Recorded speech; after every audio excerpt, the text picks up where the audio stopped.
Hello students, welcome to my channel. இப்போ என்ன பார்க்கணும்னா காஸ்ட் அக்கௌண்டிங்கில் methods of various pricing material issue பார்த்துட்ருக்கோம். இது வரைக்கும் நம்ம பார்த்தது வந்து காஸ்ட் ப்ரைஸ் பார்த்தோம், ஆவரேஜ் ப்ரைஸ் மெத்தட் பார்த்தோம். அதாவது காஸ்ட் ப்ரைஸில் வந்து FIFO method, LIFO method, specific price method, base stock method, HIFO method பார்த்தோம். அதேமாதிரி ஆவரேஜ் ப்ரைஸ் மெத்தட்லையும் simple average and weighted average ரெண்டு மெத்தடும் பார்த்தோம். இப்போது நெக்ஸ்ட்டு நோஷனல் ப்ரைஸ் மெத்தடில் வந்து ஸ்டாண்டர்ட் ப்ரைஸ் அண்ட் இன்ஃப்ளேட்டட் ப்ரைஸ்னு சொல்லிட்டு ரெண்டு டைப்பாக பிரிச்சிருக்காங்க. இப்போ ஃபஸ்ட் ஒன் வந்து ஸ்டாண்டர்ட் ப்ரைஸ் மெத்தட் அப்படிங்கிறத பார்க்க போகிறோம். இப்போ ஸ்டாண்டர்ட் ப்ரைஸ் மெத்தட் அப்படின்னா என்னென்னா, இப்போ வந்து ஒரு ஆர்கனைசேஷனில் வந்து ஒரு ஃபிக்ஸடாக வந்து ஒரு ப்ரைஸ் வந்து அவங்க என்ன பண்ணியிருப்பாங்க, ஃபிக்ஸ் பண்ணியிருப்பாங்க. இவ்வளோ இதுக்கு தான் நம்ம வந்து இஷ்யூ பண்ணணும் அப்படின்னு சொல்லிட்டு அவங்க வந்து ஒரு ஸ்டாண்டர்டாக வந்து ஃபிக்ஸ் பண்ணியிருப்பாங்க. ஓகேவா? இப்போது இது வந்து ஆக்சுவல் ப்ரைஸ் அவங்க வந்து ஸ்டாண்டர்ட் ஃபிக்ஸ் பண்ணியிருப்பாங்க. ஆனால் வந்து அசர்டைன் பண்ணும்போது ஆக்சுவல் ப்ரைஸோட அசர்டைன் பண்ணுவாங்க. அப்போ ஆக்சுவல் ப்ரைஸ் வந்து ஸ்டாண்டர்ட் ப்ரைஸை விட அதிகமாக இருந்துச்சுன்னா அது வந்து அந்த வந்து லாஸ். ஓகேவா? இதே ஆக்சுவல் ப்ரைஸோட ஸ்டாண்டர்ட் ப்ரைஸ் வந்து அதிகமாக இருந்துச்சு, புரியுதா? அதாவது ஆக்சுவல் ப்ரைஸோட ஸ்டாண்டர்ட் ப்ரைஸ் அதிகமாக இருந்துச்சுன்னா ப்ராஃபிட், ஸ்டாண்டர்ட் ப்ரைஸ் வந்து கம்மியாக இருந்துச்சு அப்படின்னா லாஸ். இதுதான் நம்ம என்ன சொல்லுவோம், மெட்டீரியல் ப்ரைஸ் வேரியன்ஸ் அப்படின்னு சொல்லுவோம். ஓகேவா? இது என்னன்னு சொல்லுவோம், லாஸோ ப்ராஃபிட்டோ எது வந்தாலும் அது என்ன சொல்லுவோம்னா மெட்டீரியல் ப்ரைஸ் வேரியன்ஸ் அப்படின்னு சொல்லுவோம்.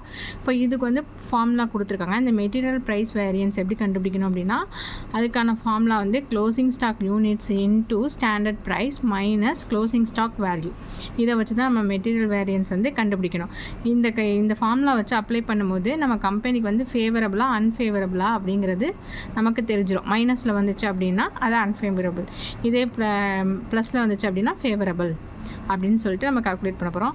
நெக்ஸ்ட்டு இதே வந்து ஸ்டாண்டர்ட் ப்ரைஸ் வந்து அவங்க கம்பெனியில் வந்து கொடுத்துட்டாங்க, இதுதான் ஃபிக்ஸடாக ஒரு ரேட் கொடுத்து கால்குலேட் பண்ண சொன்னாங்கன்னா ஈஸியாக கால்குலேட் பண்ணிடலாம். அவங்க ஸ்டாண்டர்ட் ப்ரைஸே கொடுக்கல சம்மில் அப்படின்னா ஸ்டாண்டர்ட் ப்ரைஸ் வந்து நம்ம தான் கால்குலேட் பண்ணணும்.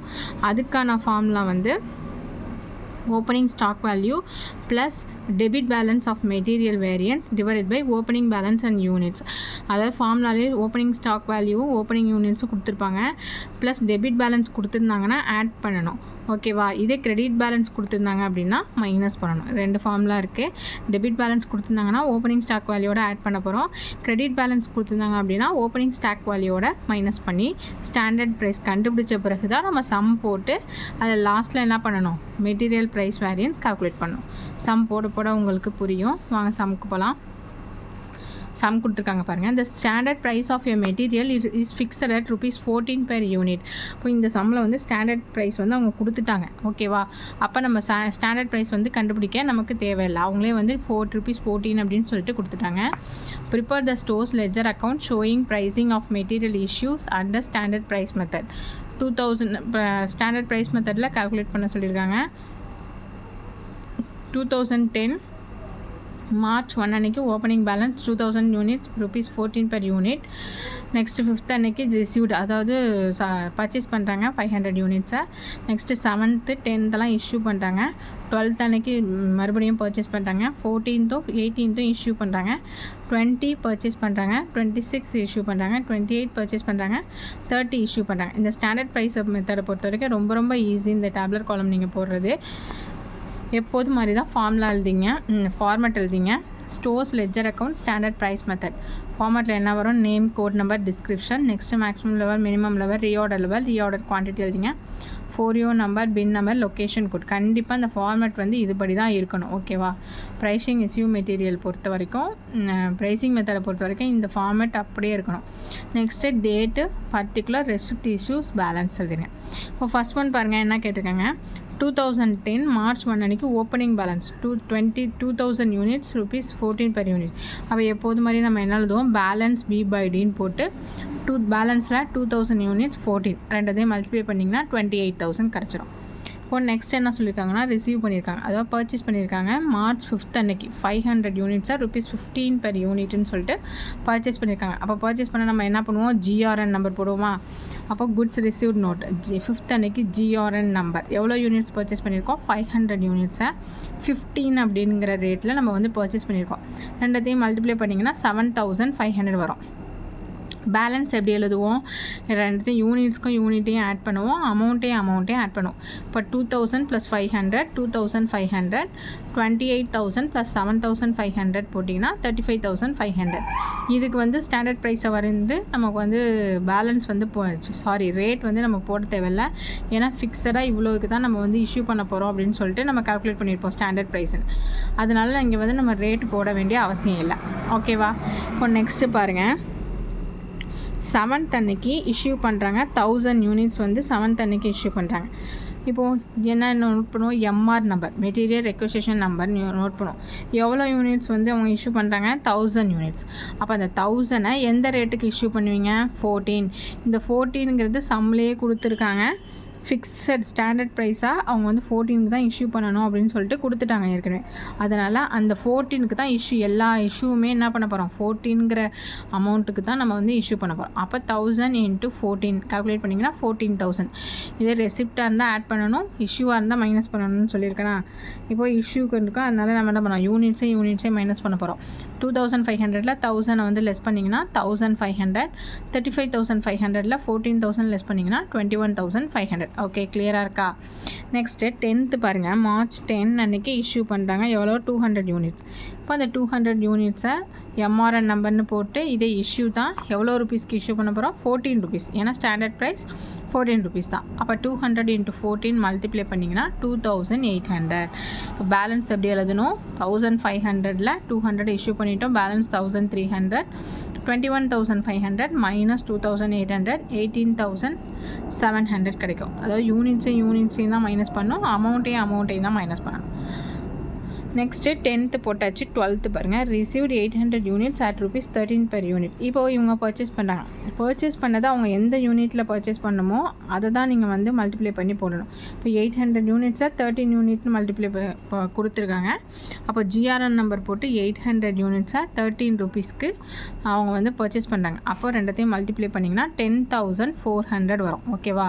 இஷ்யூடுக்கு மட்டும்தான் நம்ம ஸ்டாண்டர்ட் ப்ரைஸிங் ரேட்டை எடுத்துக்கணும். பர்ச்சேஸ்க்கு அவங்க என்ன ரேட் கொடுத்துருக்காங்களோ அதுபடி தான் கால்குலேட் பண்ணணும். இப்போது இது ரிசீவ் பண்ணியிருக்கிறதுனால நம்ம எப்படி எழுதுவோம், அமௌண்ட்டே யூனிட்ஸை ஆட் பண்ணுங்கள். 1,300 + 800 2,100 வரும். 18,700 + 10,400 29,100. நெக்ஸ்ட்டு பாருங்கள், 12th முடிச்சாச்சா. 14th பாருங்கள், இஷ்யூ பண்ணுறாங்க 1,200 யூனிட்ஸ். அப்போ 14th அன்னைக்கு 1,200 எம்ஆர் நம்பர்னு போட்டு 1,200 14 ஸ்டாண்டர்ட் ப்ரைஸில் இஷ்யூ பண்ணுறோம். மல்டிப்ளை பண்ணிங்கன்னா 16,800. அப்போ 2,100 மைனஸ் 1,200 போயிடுச்சுன்னா 900. 29,100லேருந்து 16,800 லெஸ் பண்ணிங்கன்னா 12,300. நெக்ஸ்ட்டு 14th முடிச்சாச்சு. நெக்ஸ்ட்டு 18 பாருங்கள், இஷ்யூடு 400 யூனிட்ஸ். அகெயின் வந்து இஷ்யூ பண்ணுறாங்க 400 யூனிட்ஸாக. அப்போ எம்ஆர்என் நம்பர்னு எழுதிங்க. 400 யூனிட்ஸாக 14 rupeesக்கு மல்டிப்ளை பண்ணிங்கன்னா 5,600. பேலன்ஸ் எழுதும் போது 900 மைனஸ் 400 500, 12,300 மைனஸ் 5,600 கால்குலேட் பண்ணிங்கன்னா 6,700. நெக்ஸ்ட்டு 20th பாருங்கள், 20 அன்றைக்கி ரிசீவ்டு 600 யூனிட்ஸ் ₹16 per unitனு பர்ச்சேஸ் பண்ணுறாங்க. அப்போது ஜிஆர்என் நம்பர் போட்டு 600 × 16 போட்டிங்கன்னா 9,600 வரும். இதை வந்து என்ன பண்ணணும், ஆட் பண்ண போகிறோம். 500 + 600 ஆட் பண்ணிங்கன்னா 1,100. 6,700 + 9,600 ஆட் பண்ணிங்கன்னா 16,300. நெக்ஸ்ட்டு 26th அன்றைக்கி இஷ்யூ பண்ணுறாங்களா 200 யூனிட்ஸ். அப்போ அதை எப்படி எழுதுவோன்னா, எம்ஆர் நம்பர்னு எழுதுவோம். 200 யூனிட்ஸாக 14 rupeesக்கு இஷ்யூ பண்ணுறோம். ரெண்டத்தையும் மல்டிப்ளை பண்ணிங்கன்னா 2,800. 1,100லேருந்து 200 லெஸ் பண்ணிங்கன்னா 900. 16,300லேருந்து 2,800 லெஸ் பண்ணிங்கன்னா 13,500. அகெயின் 28th அன்னைக்கு என்ன பண்ணுறாங்கன்னா பர்ச்சேஸ் பண்ணுறாங்க. Received 200 units at ₹12 per unit. அப்போது இது வந்து என்னது, பர்ச்சேஸ். ஜிஆர்என் நம்பர்னு போட்டு 200 × 12 மல்டிப்ளை பண்ணிங்கன்னா 2,400. இப்போ இங்கே என்ன பண்ணணும், ஆட் பண்ணணும். ஏன்னா பர்ச்சேஸ் பண்ணியிருக்கோம், அதனால் ஆட் பண்ண போகிறோம். 900 + 200 பண்ணிங்கன்னா 1,100. 13,500 2,400 ஆட் பண்ணிங்கன்னா 15,500. லாஸ்ட்டு வந்துட்டோம். லாஸ்ட்டு 30 என்ன பண்ணியிருக்காங்கன்னா இஷ்யூ பண்ணியிருக்காங்க 100 யூனிட்ஸ். இப்போ எம்ஆர் நம்பர் எழுதிட்டு 100 யூனிட்ஸை 14 rupeesக்கு இஷ்யூ பண்ணுறாங்க. 1,400. பேலன்ஸ் எப்படி எழுதுவோம், 1,100 மைனஸ் 100 1,000. 15,900 மைனஸ் 1,400 போட்டிங்கன்னா 14,500. ஓகேவா? இப்போ க்ளோசிங் ஸ்டாக் ஆஸ் யூஷுவல் எழுதிருங்க. க்ளோசிங் ஸ்டாக் நமக்கு எவ்வளோ கிடச்சிருக்கு லாஸ்ட்டாக 1000 யூனிட்ஸ்க்கு எவ்வளோ வேல்யூ கிடச்சிருக்கு 14,500 போட்டுட்டோம். இப்போது இது வந்து ஃபேவரபுளாக அன்ஃபேவரபுளான்னு கண்டுபிடிக்கணும். ஓகேவா? இப்போ நம்ம மெட்டீரியல் ப்ரைஸ் வந்து எவ்வளோன்னு சொல்லிட்டு நம்ம வேரியன்ஸ் வந்து நம்ம கால்குலேட் பண்ண போகிறோம். இப்போ மெட்டீரியல் வேரியன்ஸ் கண்டுபிடிக்க என்ன ஃபார்ம்லாம் சொன்னேன், closing stock units into standard price, அதுலேயும் ஸ்டாண்டர்ட் ப்ரைஸாக மல்டிப்ளை பண்ணிங்க மைனஸ் க்ளோசிங் ஸ்டாக் வேல்யூவை மைனஸ் பண்ண போகிறோம். இப்போது லாஸ்ட்டில் இங்கே ஃபார்முலா எழுதிக்குவோம். மெட்டீரியல் ப்ரைஸ் வேரியன்ஸ் கண்டுபிடிக்கணும்.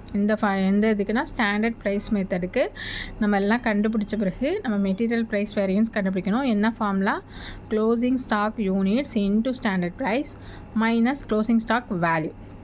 இப்போ க்ளோசிங் ஸ்டாக் யூனிட்ஸ் எவ்வளவு 1000 யூனிட்ஸ், அப்போ 1000 இன்ட்டு ஸ்டாண்டர்ட் ப்ரைஸ். இது வரைக்கும் ஸ்டாண்டர்ட் ப்ரைஸ் எந்த ப்ரைஸில் நம்ம இஷ்யூ பண்ணியிருக்கோம் 14 தான் ஸ்டாண்டர்ட் ப்ரைஸ். அப்போ 1000 into 14 minus closing stock value எவ்வளோ இருக்குது லாஸ்ட்டாக நம்ம க்ளோசிங் ஸ்டாக் வேல்யூ 14,500. அப்போ 1000 இன்ட்டு 14 போட்டிங்கன்னா 14,000 மைனஸ் 14,500. அப்போது நமக்கு என்ன ஆன்சர் வருது, மைனஸில் வருது. 14,000 மைனஸ் 14,500. அப்போ நம்ம மைனஸில் வர்றதுனால இது என்ன, அது அன்ஃபேவரபிள். இதே ப்ளஸில் வந்துச்சுன்னா ஃபேவரபிள்னு எழுதணும். இது மைனஸில் வந்திருக்கிறதுனால அன்ஃபேவரபிள்னு எழுத போகிறோம். ஓகேவா? சம் புரியும்னு நினைக்கிறேன். புரியலைன்னா கமெண்ட் செக்ஷனில் கமெண்ட் பண்ணுங்கள். தேங்க்ஸ் ஃபார் வாட்சிங்.